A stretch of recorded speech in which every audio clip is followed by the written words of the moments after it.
ብሩክ ነው የሚያውቁ። አሁን ደግሞ ከስር ከተፈታ በኋላ ደግሞ ባለፈው በተከሰተው ጉዳይ ለማንኛውም የሰይፉ የቤት እንግዳ ስለሆነ እዚህ ስለተገኘ እንኳን ደህና መጣ ያላችሁት ጆን እንዴት ነበረ? የአንድ አመት ከ6 ወር አካባቢ አንድ አመት ከአራት ወር አካባቢ በማረሚያ ቤት የነበረ ቆይታ እንዴት ነበረ? ቆይ ሰይፉ ቤት ይታያል? እዛ ይታያል። ይታያል።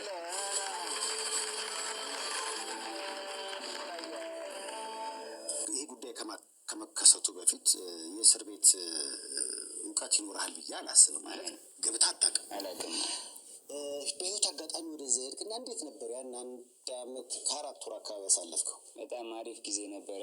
ብዙ ተምሬበታለሁ። ብዙ ነገሮችን አይቼበታለሁ። ሰው ላይ አይቼበታለሁ። ቆንጆ ጊዜ ነበረ። ያው ስርም ደግሞ አልከበደኝም ነበር። ከአጎቴ ጋር ነበር የገባው ከዳይደሬባ ጋር። ያው ስለሚያውቀው ስርን እሱ በደንብ አለማመደኝ። የሻማ ይባል ነበር ድሮ፣ አሁንም አለ? ጣቢያ ላይ አለ። እኔ ነበር ከአቦ ጣቢያ ላይ የሻማ አንተ ነበር ብትቀበል? ቆይ አዘፈኑ ስትገባ? አይ እኔ አልዘፈንክም?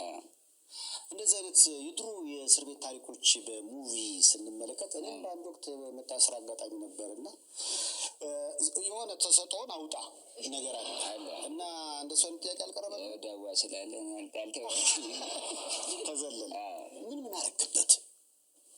በጣም ላይክ ቆንጆ ጊዜ ነው። ላይክ ከባድ ጊዜ ነበረ፣ ግን በህይወቴ እንኳን ሆነ ነው እንጂ የምለው የምጸጸትበት ወይ የምቆጭበት ጊዜ አልነበረም።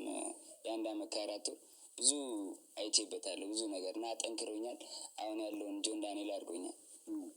በተለይ አሁን ከመታሰር በፊት የማታደርገውና ከታሰርክ በኋላ ያረከው ነገር ምን አለ? መንፈሳዊም አለማዊ መጽሐፍ። ስለዚህ ከራስ ጋር የጥሞና ጊዜ ያገኛ? አይ ነው በጣም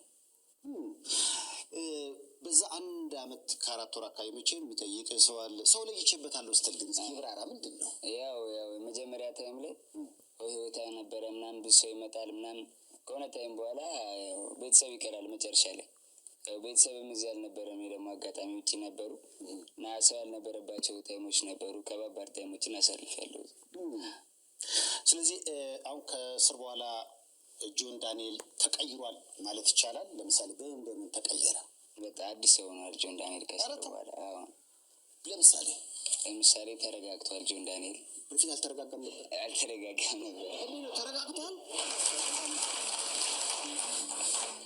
ስለዚህ አሁን ትንሽ ረጋ ማለት ነገሮችን አስፍቶ ማየት ጀምሯል።